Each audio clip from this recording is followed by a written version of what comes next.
in the Department of Choco in Colombia. We have been searching all over the road for Anthurium warockeanum, the queen Anthurium, and I found a coordinate that was from 2012, 2013 on Google Street View, and it was all gone.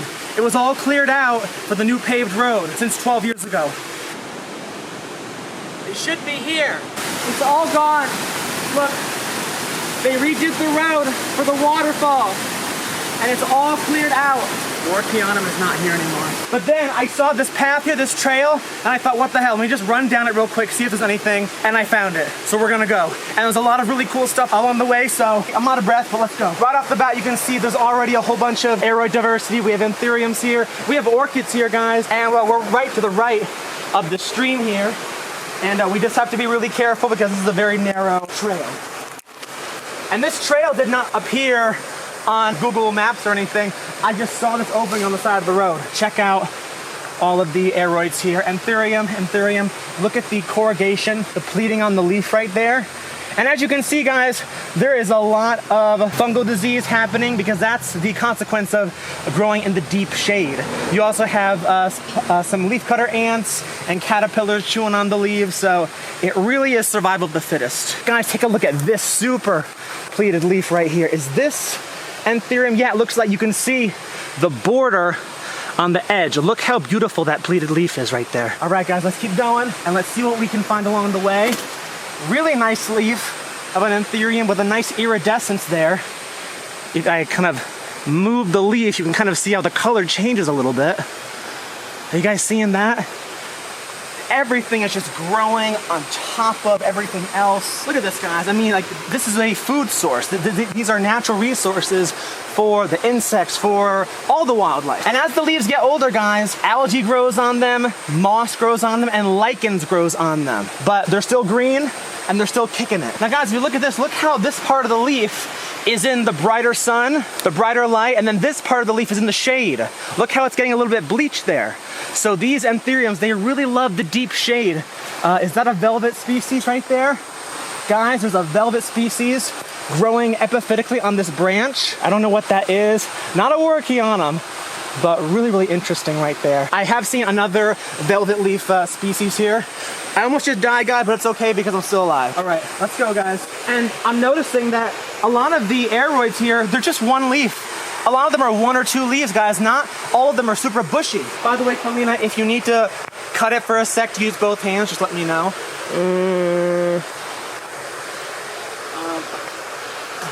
This looks like it might be the velvet species. Guys, look at how torn up this thing is. Look how this leaf is melted. It's growing in darkness over here. It's going in absolute darkness, and it's on a muddy slope. Look at that.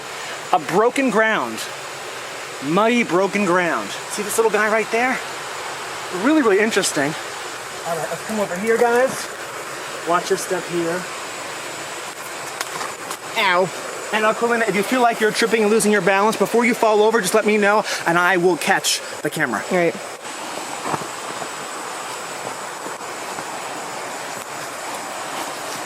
Got a really nice philodendron here. Look at the shiny leaf right there. And look at the quilted leaf. Look at that, it looks like a quilted blanket almost. And look how the leafcutter ants and the caterpillars are eating on the leaves. But it ain't no thing, look at it. Look at that. It's just growing up the muddy slope right here. Loving life, living large. All right, here we go, guys.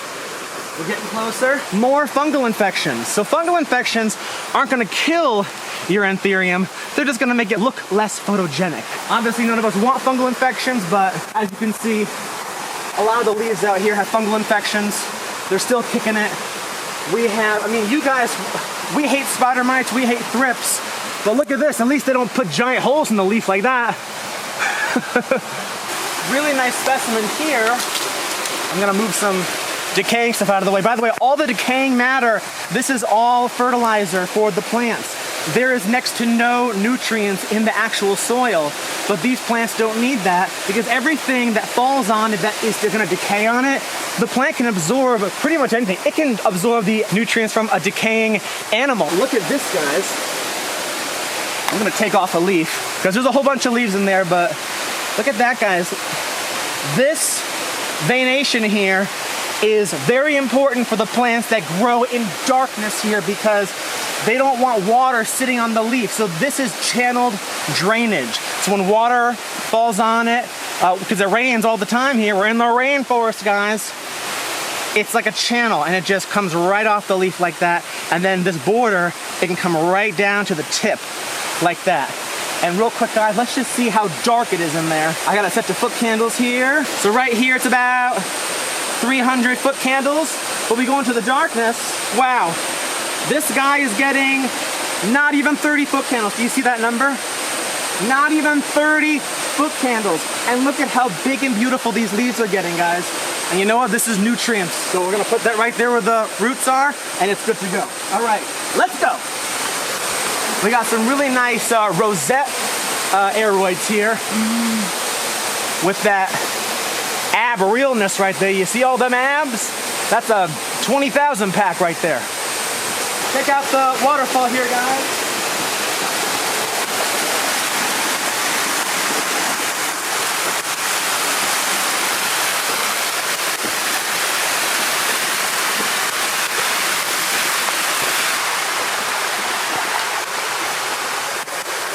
We're gonna go over this waterfall here.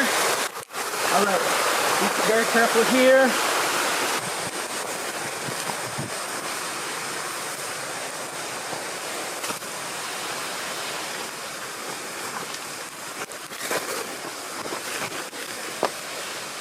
Need a hand? Grab my arm. It's right up here, guys. Right up here. Guys, I'm crawling. I'm crawling up the slope, it's so steep. And real quick, guys, take a look at the slope and look at all of the aeroid leaves. They grow right on the slope. Very few of them grow on the horizontal ground. They like growing at like a 45-degree angle or a 90-degree angle. Check out how big those velvet leaves are, guys, those big round leaves. Look at how massive that is. Hot diggity dog! And look at all these beautiful leaves right here. Really interesting texture on the leaf. Look at the new leaves. They're super, super textured. Look at that. All right, guys, it's right around the corner here. More velvet leaves, more big leaves right here. We have a lot of seedlings here, guys, which is great. I love these corrugated leaves here. That is so nice. And we got a lot of nice seedlings growing.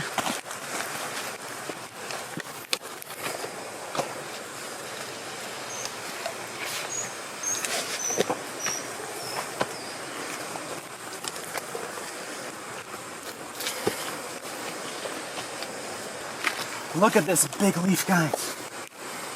Whoa! Oh, check that out! Holy shit!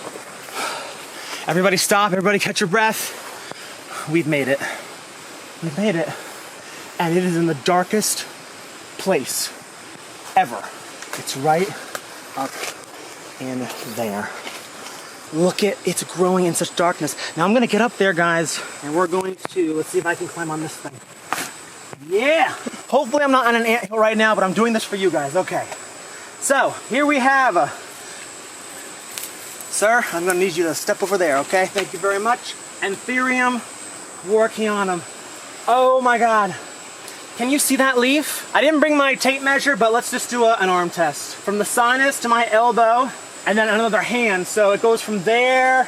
Guys, it's the length of my arm. And look at these leaves right here. Now guys, if I move it a little ways like this, can you guys see the stem? Look at that stem, guys. Look how gnarly that thing is. Do I need to move my arm? No, I think I see it. All right. It's like a snake. Is it even climbing? Look at the roots. They're just letting the plant hang pendant underneath this tree. Okay guys, so I have the foot candles here. Now, yes, I do have a par meter in the trunk of the car, and you can get a more specific light reading for that, but guys, we're not trying to get these things to flower. You know, we're just trying to get them to grow beautiful leaves. Also, par meters are very expensive, whereas these guys are a lot cheaper, and most people measure in foot candles or lux anyway.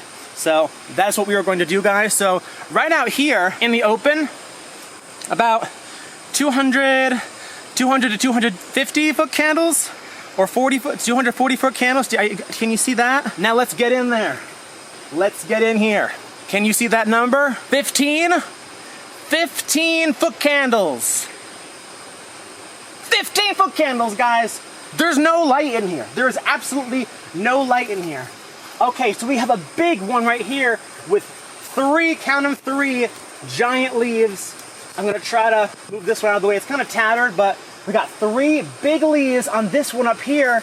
And then look, guys, we have another one down here. Let me try to get the leaves so they hang nice for you. Look at that, guys. Look how they just hang semi-pendant like that. And this one is growing right on the muddy slope right here. So guys, they love the darkness. They love the darkness. I mean, I read an article where some guy was like, oh, the Warchianums need like 1,000 foot candles or like 500 foot candles. Look how big this plant is getting in just 15 foot candles, guys. Holy smokes. And look at this beautiful one down here. And I only see the 2. That doesn't mean there's only 2 here. There could be more up in the mountain or somewhere near here, but this is great. This is amazing. Let's just take a little bit more readings down here. We got about 20 foot candles right there. If we get way in here, it drops to like what, 12, 13 foot candles? And look at all of the everything growing everywhere. You got the moss, you got the lichens, you got decaying stuff that's just falling to the ground. And this is nutrients, guys. Okay, when that falls onto the base of the plant, or the roots, or even the leaves themselves, the plant can absorb that nutrients. We got some mushrooms here, some fungus. Look at all that. Okay, now we're going to take a little bit of a soil sample. All right, so we got our sample, and then when we get back to the hotel, we're going to do a reading. Right there is the base of the plant. So it's growing in this mud. Take a look at the consistency here. It's mud, guys. It's absolute mud. It's clay. It's essentially clay. Look how so compact it gets. Look at that. So these plants are never truly drying out. And look at it, there's just barely a speckle of sunlight. Just barely.